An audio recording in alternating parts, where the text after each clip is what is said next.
meet for our lecture para mag-ano na lang mo. Study na lang mo in preparation for the quizzes as well as the exam. Okay? So, paspas na kayo. No? Okay lang. Okay? So, the nervous system.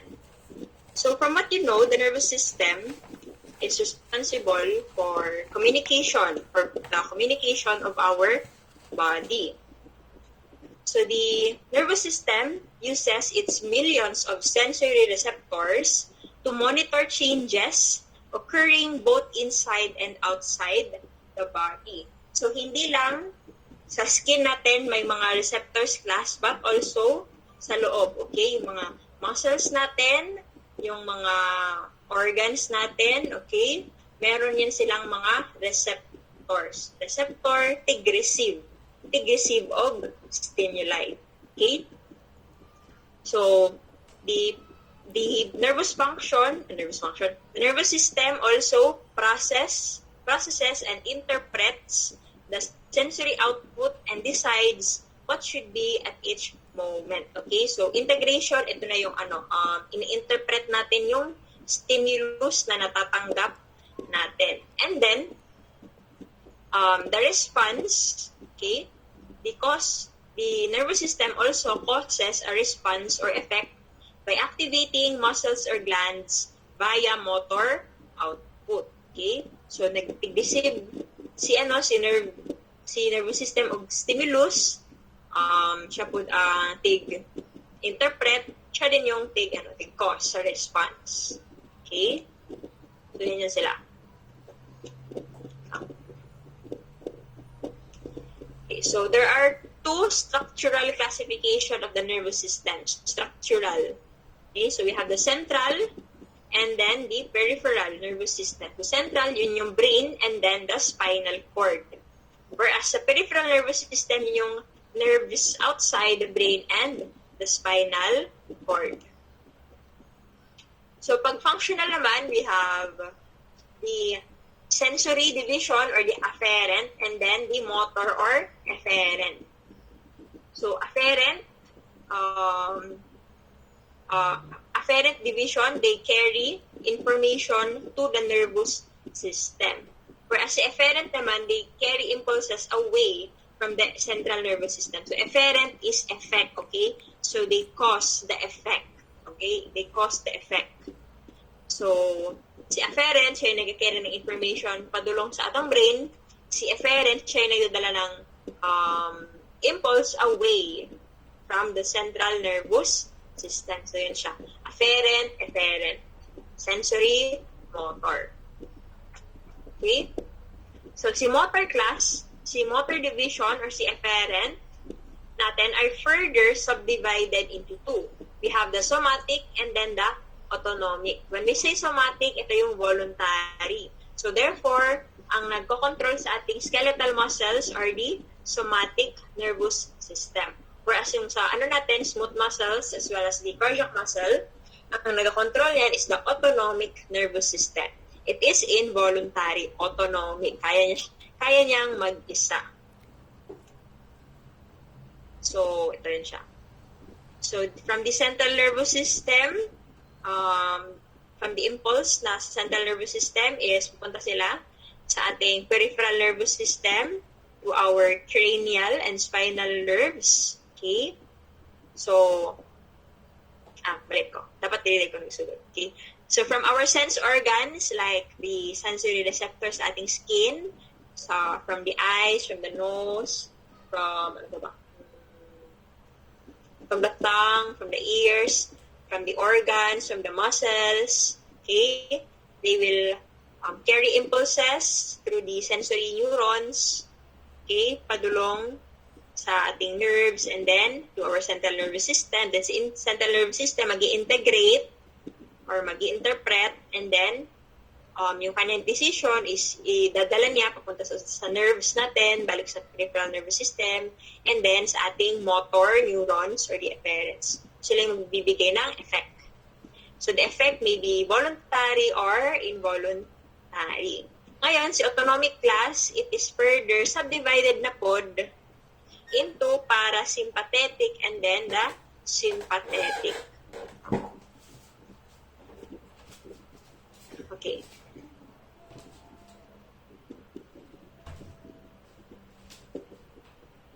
Okay. So,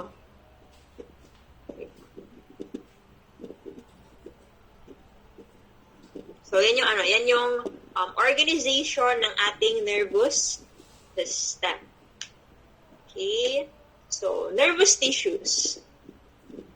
So, what are these support cells? So, ito sila mga support cells. Okay? Mga supporting cells, also known as the neuroglia. So, sinusupport nila yung mga yung mga nerves natin, yung mga neurons natin. So, kumbaga, sila yung parang glue, okay? Sila yung parang glue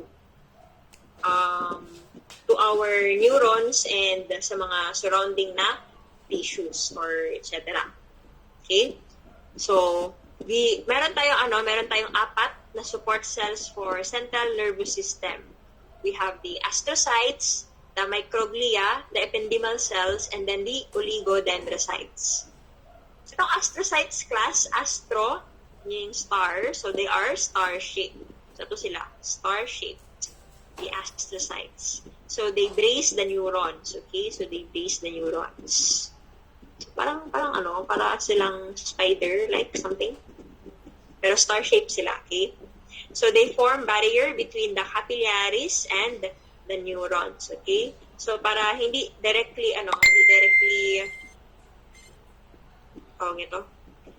matouch ni capillary si neuron, nandito si ating astrocytes. Okay? So, they control the chemical environment of the brain. Okay? So, marami sila sa ating brain. The astrocytes. Then, we have the microglia. So, ito na yung spider-like class. Ito na yung spider-like. Microglia. So, ito siya. So, marami siyang mga branches, spider-like appearance na So, they dispose of debris. So, the microglia, they dispose of debris or yung mga waste. Okay? Then, you also have the ependymal cells. So, they line the cavity. So, they line the cavity of the brain and the spinal cord. So, they circulate cerebrospinal fluid. Okay? So, the ependymal cells, then ito yung brain or spinal tissue, then ito naman yung cerebrospinal fluid natin or yung CSF. Okay?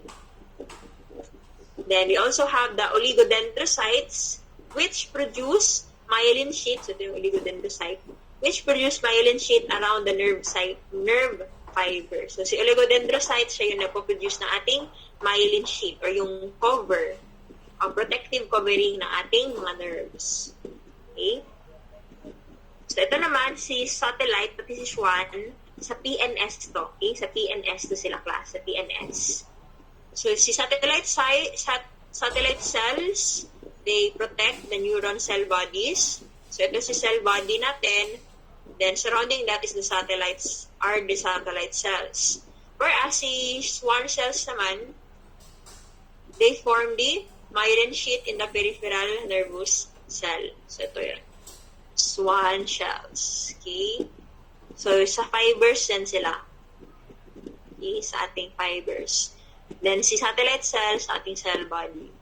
So, again, yung nag-form na myelin sheath sa CNS is the oligodendrocytes, whereas sa PNS naman are the Schwann cells. Okay? Yun sila. Mga supporting cells, mga supporting characters. So, now let us go to our main character, the neurons. So, the neurons, they are the basic unit of our nervous system. So, they are cells that are specialized to transmit messages. So, there are two major regions of the neurons. We have the cell body and the process. So, the cell body, nakikita yung nucleus. So, yung nakikita sa nucleus and metabolic center of the cell, whereas yung processes yung mga fibers, mga extensions, okay? For example, ito. So, ito yung cell body class, ito yung cell body. So, dito nakikita si nucleus, mitochondria, other organelles, mga nasal substance, And then, ito yung ating processes. Ito si axon natin, axon. Okay, axon. So, how does the nucleus receive signals?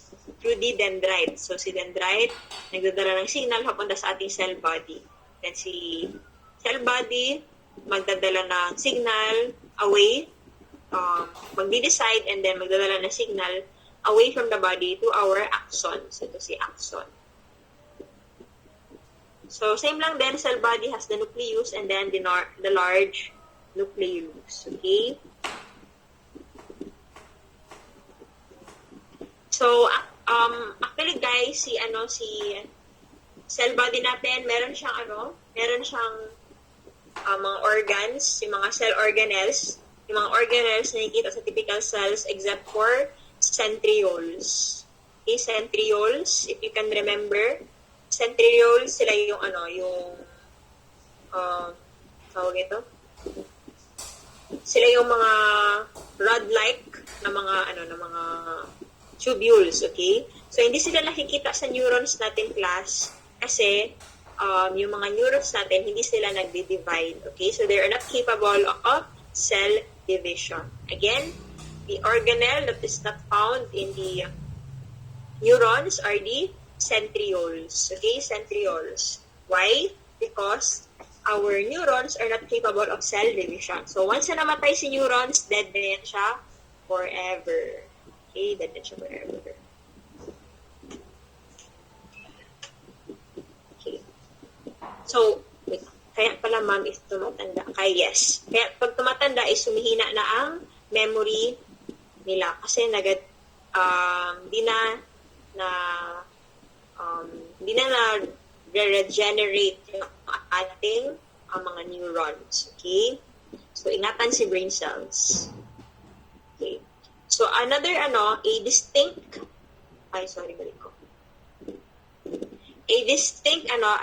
organelle na nakikita sa ating neurons are the nasal substance or nasal bodies. So, ito sila yung mga color blue. Yan. So, they are specialized rough endoplasmic reticulum. Okay? Specialized rough endoplasmic reticulum. So, sa laboratory, as medical technologists, hinahanap natin itong mga nasal substances sa ating brain tissue, okay?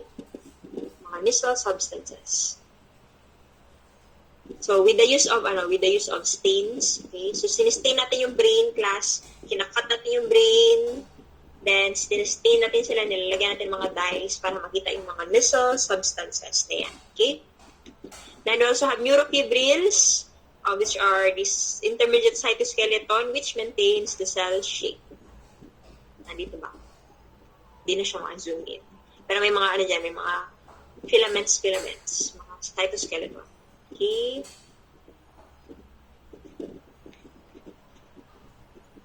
Then, yung mga extensions naman, o yung mga projections natin, class.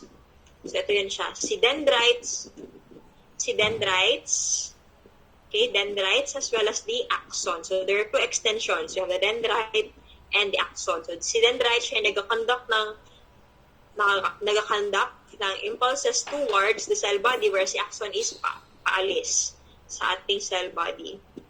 So, the length of these neurons, class, may extend up to 7 feet, okay, in the tallest humans. So, pwedeng maba or ma-extend up to 7 feet itong natin, class, itong neurons natin. So, ang longest na neuron natin is yung sa lumbar region sa ating great toe, okay? Siyempre, di ba siya man yung pinakababa? So, siya din yung merong may pinakamahaba na nerve, okay? Yung sa great toe natin. Sa hallux banda, okay? So, one neuron may have many dendrites, pero isa lang talaga ang axon niya, okay? Isa lang talaga ang axon. So, maraming dendrite class yan. 1, 2, 3, 4, 5, 6. Pero iisa lang ang kanyang axon. Okay?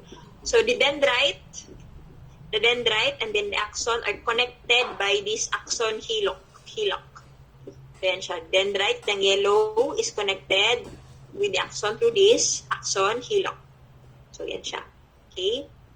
So, the axons also end in axon terminal. So, axon terminal, ito yung ano, di ba? Yung, tawag ito?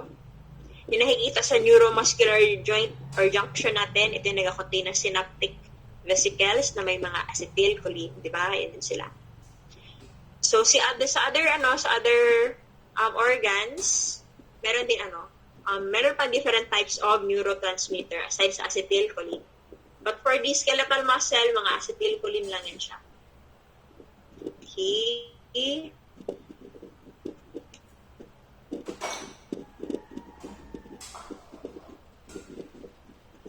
Si cardiac muscle natin is yan siya class. Regenerate. Ang term is regenerate. Okay, regenerate. Yan siya? Regenerate pa si cardiac muscle kasi meron man siya mga fibroblasts. Okay, again, may mga fibroblasts pa rin si cardiac muscle natin which produce fibers. Okay, fibers.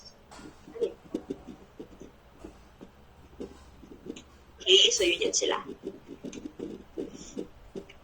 Okay. So itong axon natin class, it is surrounded by a sheet of cells known as the Schwann cells. Okay, Schwann cells. So itong Schwann cells natin class, remember they form the myelin sheath, okay? So they form the myelin. Okay, so one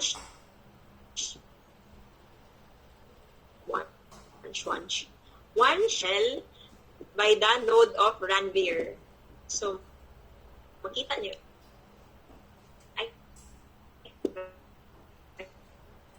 Late akong ginatan. Ay, putol-putol ko. Okay, wait lang.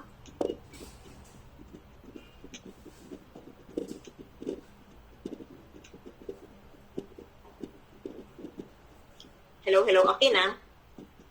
Or putol-putol hapon? Okay na, class? Yes, ma'am. Okay lang. Okay, sige. So, one Schwann cell class is separated from another Schwann cell through the node of Ranvier. So, sa node of Ranvier, ito yung space between two Schwann cells. Okay? Node of Ranvier. Dali lang yung structure ng neurons actually. Wala nang paligoy-ligoy pa. Okay? So, the Schwann cell, they produce myelin sheets in jelly roll-like fashion. Okay? So, tina nyo yan. So, siya, roll. So, yun yung ating myelin. Ito yung ating Schwann cell. Okay? So, the Schwann cell, and siya, and may nucleus din yung Schwann cell natin, then may cell membrane. So, ang tawag sa cell membrane ng ating Schwann cell class is the neurilemma. Again, ang tawag sa cell membrane sa Schwann cell is the neurilemma. So, if you can remember sa skeletal muscle, ang tawag sa plasma membrane is the sarcolemma. Dito sa Schwann cell, ang tawag is neurilemma. Okay, then sa loob niyan is the myelin sheath. Okay, so yung gaps, again, is called the nodes of Ranvier. Okay. So, ito class, this is a person with a multiple sclerosis. So, itong multiple sclerosis class, it is a condition in which nade-destroy yung myelin sheath around the CNS. Okay? So, pag nade-destroy yung myelin sheath class, naka-convert sila into hardened sheaths called sclerosis.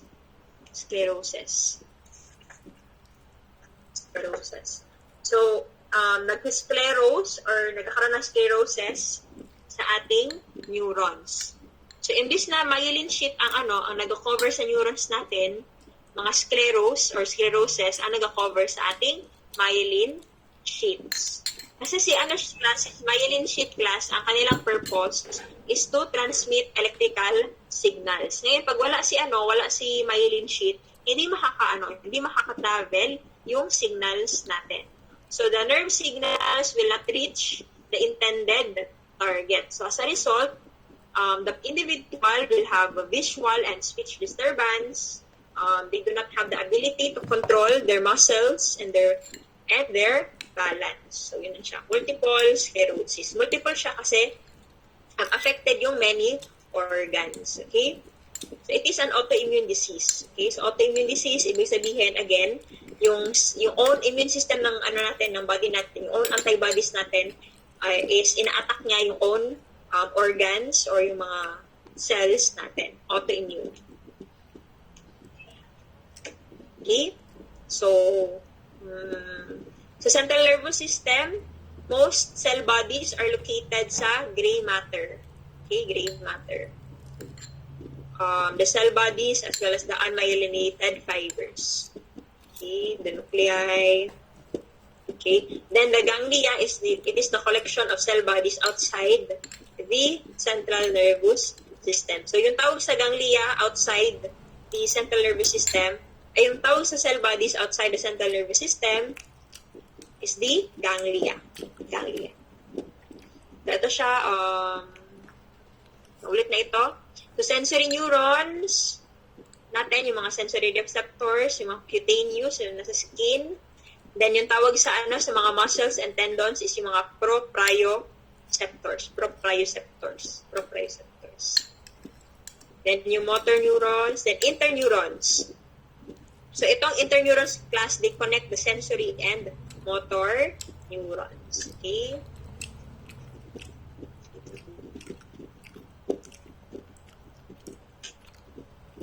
Okay, so, what are the different classifications of neurons according to structure? So, we have 3.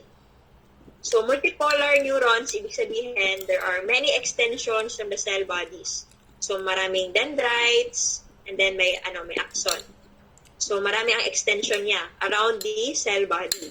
When we say bipolar, there is only one axon and then one dendrite. Bipolar. And then kapag unipolar naman, kita nyo yan, there is only one single process. Okay, so one single process. So, we have the axons here, and then sa gilid is the dendrites. So, dendrites din siya ng another neuron. So, kumbaga, ito cell body na ito, hindi siya nakaka-receive ng ng signal. Tigbigay lang siya ng signal. Okay? Tigbigay lang ng signal. Okay. So, by the way, ito si bipolar neurons class. Rare lang yan siya. Okay? Rare lang yan siya sa adults. They are found in the eyes and the nose. Okay?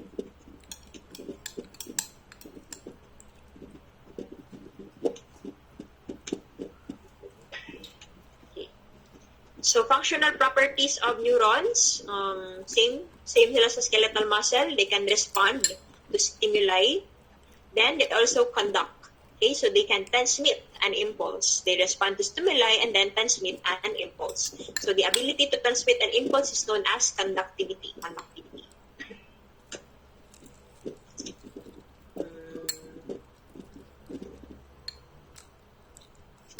So how are nerve impulses transported or transmitted sa ating nerve cells? So first is that once there is a stimulus, so at rest class, the stimulus, okay, has a polar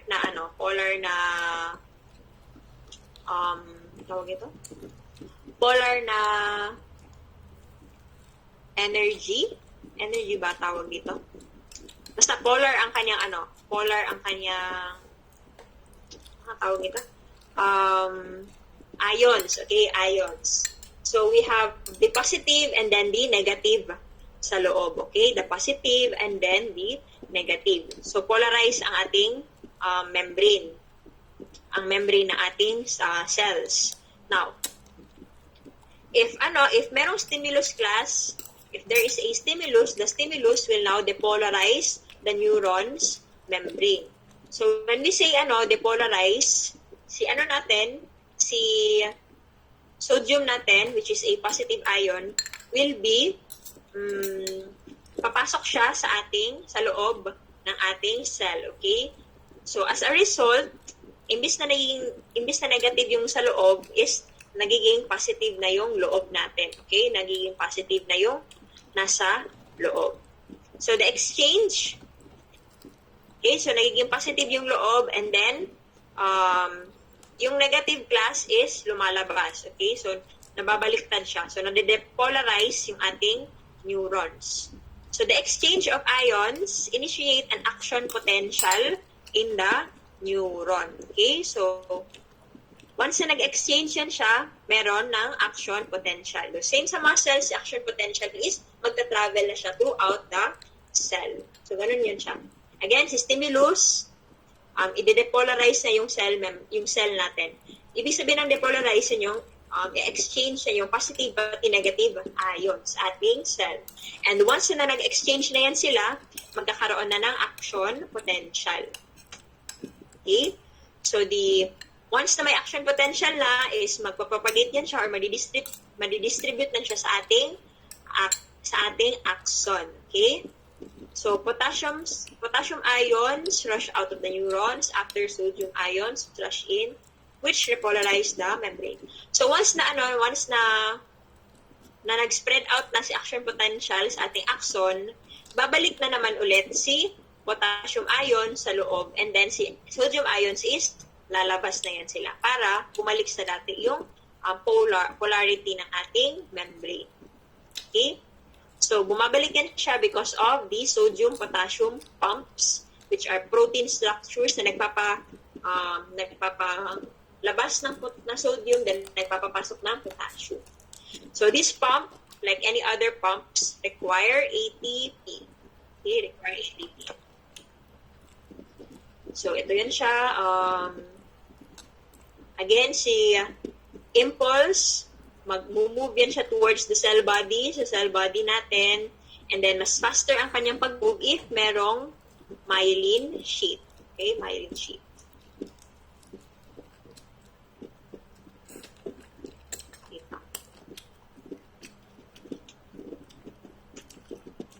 Okay. So, impulses are able to cross the synapse to another nerve. So, yung synapse class, ito yung space between one nerve to another. Okay? So, the neurotransmitter is released from the axon terminal, and then the dendrite of the next neuron are stimulated by the neurotransmitter. And then, another action potential is now started sa dendrite.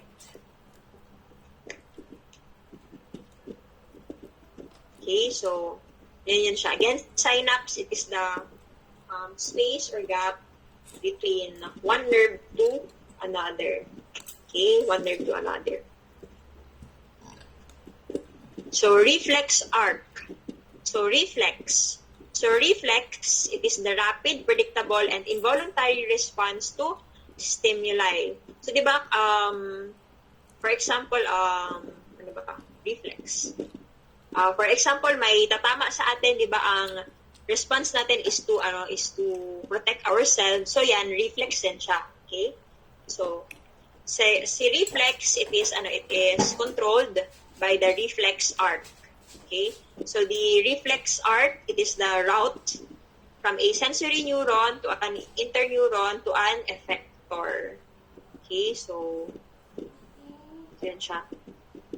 So from the receptor to the sensory neuron, then to the interneurons, and then the motor neuron. So, one way ang direction natin. Ito yung arc. So, one way siya, one way. Reflex arc. Okay, so types of reflex, meron tayong autonomic reflex. Ito yung mga involuntary. So, smooth muscles, heart and blood pressure, yung mga glands, then the digestive system. Then yung somatic, ito na yung ma-activate yung ating skeletal muscles. Somatic meaning body reflexes. Na-activate yung ating skeletal muscles. Okay? Okay, wait lang. Last, siguro natin ito for this time. Okay, so once you're, so far we have discussed the organization of nervous system, may mga divisions, yung parts ng neurons, types of neurons, yung reflex. Now let us dig deeper sa central nervous system. So the central nervous system develops from the embryonic neural tube. So when we are still in fetus class, meron tayong neural tube. And then sa neural tube na yan, nagiging brain yan siya and spinal cord. Okay? Yung opening ng neural tube, nagiging ventricles, which are now nakikita sa ating brains. Okay? Yung 4 chambers ng brain natin. And then, fill up yan sila with cerebrospinal fluid. So ito, regions of the brain, we have 4. We have the cerebral hemisphere or the cerebrum. Okay, itong malaki na ito. Then, diencephalon, yung sa loob. Then, the brain stem. So, ito siya, yung color green. And then, the cerebellum. Okay, the cerebellum. Yung nasa likod. So, yun siya. The 4 regions of the brain. So, si cerebral hemisphere, yung pinakamalaki class, it is paired. So, it is the superior part of the brain. Siya yung pinaka nasa taas. Okay? So, meron siya yung left and the right. So, same lang yung yung pagkaka-divide niya. Meron frontal, parietal, then meron tayong parieto-occipital, which is, mga sulcus, okay? Again, frontal, parietal, may temporal tayo, and then may occipital, okay? So, itong class, itong mga gyrus na yan, or gyrus, yan sila class, mga sila, mga depressions, okay? Mga depressions. So, the surface of the brain, so kaya wrinkled yung ating kaya wrinkled yung ating brain class because of the ridges and the grooves. So, ridges, yung mga gyrus, yan siya. Ito yung gyrus natin. And then, yung sulcus, yun yung mga teeth. Okay? So, kumbaga, yung gyrus, yung mga yung mga projections. Then, sulcus, yun yung mga depression. Okay? So, kung makikita nyo dito, ito yung gyrus. Ano ang masuggest para malaman na isang tao ay depressed? Look out for warning signs like palatulog ang isang tao, palakain siya, hindi na siya nag-take care ng kanyang proper hygiene, nag-indulge siya sa mga sa mga activities like watching too much movies, napapabayaan na yung mga movies, anime, games, too much, na napapabayaan niya na yung kanyang mga responsibilities. Okay? Yan yung mga warning signs, class. Pero warning signs pa lang yan, kailangan magpunta kayo sa psychiatrist or psychologist para malaman talaga kung depressed kayo.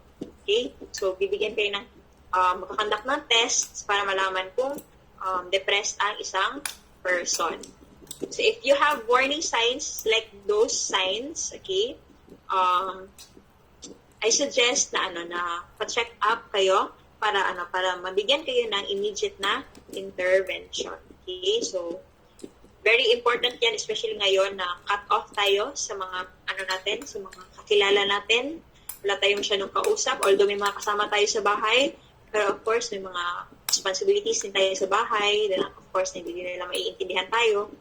Okay, so there may be thoughts na mag-plug sa inyong mind. Okay, so try to look out for warning signs. Then of course, sabihan niyo yung ibang tao about your problems para gumaan yung gumaan yung feeling ninyo, and then para come up kayo ng solutions on how to help you. Okay, so yun siya. So if ever na may mga problems kayo class, you may approach me. If ever may problems kayo sa online class natin, nahihirapan na kayo, na you think you cannot cope up, you may approach me class. Pag-usapan natin yan, tutulungan ko kayo. Okay? Sige. So, yun siya. The cerebral hemisphere. Meron tayong mga ridges, mga gyrus or gyri. Then may mga grooves tayo. Kaya wrinkled yung appearance ng ating brain. Okay. So ito class, itong central sulcus, important ito because it separates the frontal lobe pati the parietal lobe. Central sulcus separates the frontal lobe sa ating parietal lobe. Then lateral sulcus, ito siya, nag-separate ng frontal, parietal sa ating temporal. Okay. So, ito yung mga natin, yung nasa loob ng ating cerebellum. Ay, ang ating cerebrum. Or cerebellum. Cerebrum. Okay, so wait lang. Sige, so i-continue na lang natin to discuss later class yung yung insides of the cerebrum. Mag-lunch muna tayo. Okay? Okay pa ba kayo dyan? Too much info info overload. Pag class, pag you think na masyado na kayong maraming nasasagap na information, you have stimulus overload na class, sabihan nyo lang ako, mag-break tayo. Okay? Sige. So break muna tayo, lunch tayo, balik tayo by 1 p.m. para continue natin itong nervous system para on Monday, wala na kayong isipin at mga quizzes and exams na lang. Okay? Sige. Mag-send na lang ako ng another link later. Okay? Sige. Bye class. See you later. Eat well. Thank you, ma'am. Bye po. Bye.